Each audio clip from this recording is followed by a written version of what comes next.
It's Monster Week, meaning all your favorite D&D YouTubers, and me, are coming together to make videos about one of the game's most iconic creatures, dragons. They are literally in the name, after all.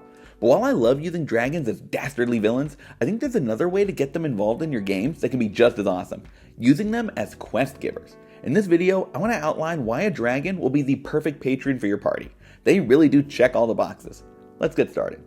Now you might be thinking, how do I even introduce a dragon to the party?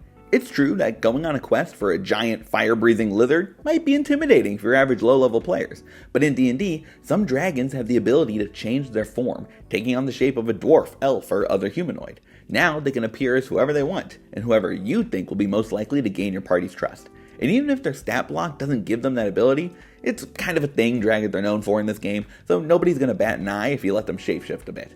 If you're really worried about it, you could always have them be in possession of a magic item that lets them change their appearance or project an image of a human that the party can negotiate with. Maybe everyone in town knows that you never actually meet directly with them, just interface with their illusion. Whatever you want to do, but in their non-dragon form, it'll be easier for you to fit them in the story wherever you need. To get your players motivated to take on whatever quest you've laid out for them, they're going to need a reward that excites them. Sure, sometimes this can be a personal thing, like saving the paladin's hometown or whatever, but nothing gets the party ready to take on a quest more than the promise of riches. And dragons are known for their hoards full of treasure. They want money? Dragons have it to spare. They want magic items? Sure, they can pull a few from their collection. Do they need gemstones and jewels for their spells? I think they've got some lying around. With a dragon as your quest giver, you never have to answer the question of how can they afford to hire the party? They can pay, and they'll pay well. Let's be real for a second. Parties will, on occasion, attack your quest givers, especially players that are still figuring out you can do anything doesn't also mean without consequences. So what happens when you just told a party that this frail old man can pay them thousands of gold for going on a dangerous adventure, and they decide to instead cut out the middleman and just take the money from it? Well, that's when that old man not really being an old man helps. Imagine the shock on those players' faces when their 20 to hit misses, and this seemingly old geezer just deflects their feeble attempt with the backhand. They're going to think twice about attacking again, and might be a little more humble going into the future. In other words, a dragon in disguise is great for deterring murder hobos, and that's reason enough to be honest.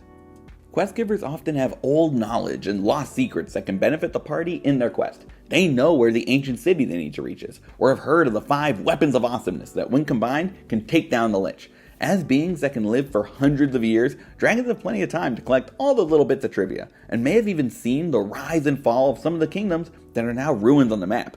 When your players learn they're a dragon, it won't be surprising that they had all that knowledge at their disposal.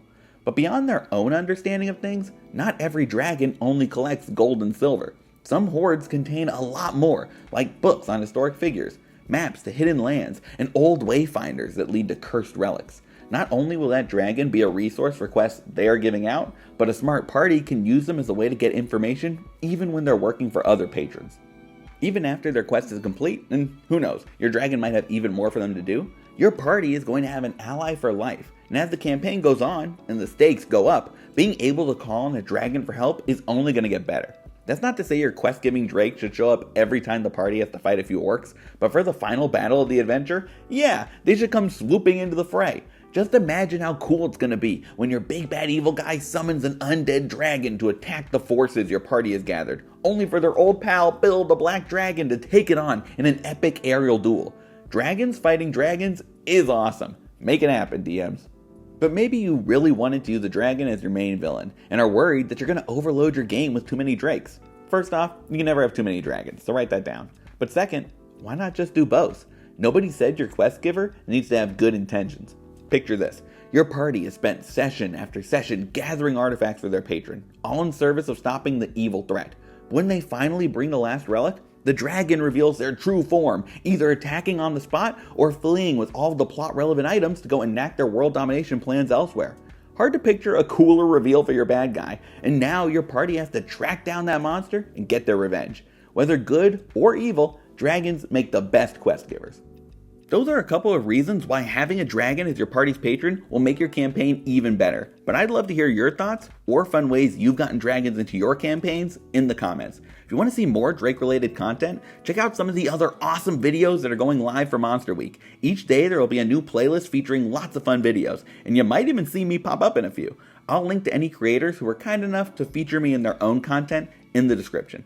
Thanks for watching, and if you enjoyed the video, leaving a like is always appreciated. If you want to watch me talk even more, you should subscribe to the Bard's College. I make videos all about D&D, DMing, occasionally dragons, and everything in between, so stick around. But for now, good luck, and remember, crit your players.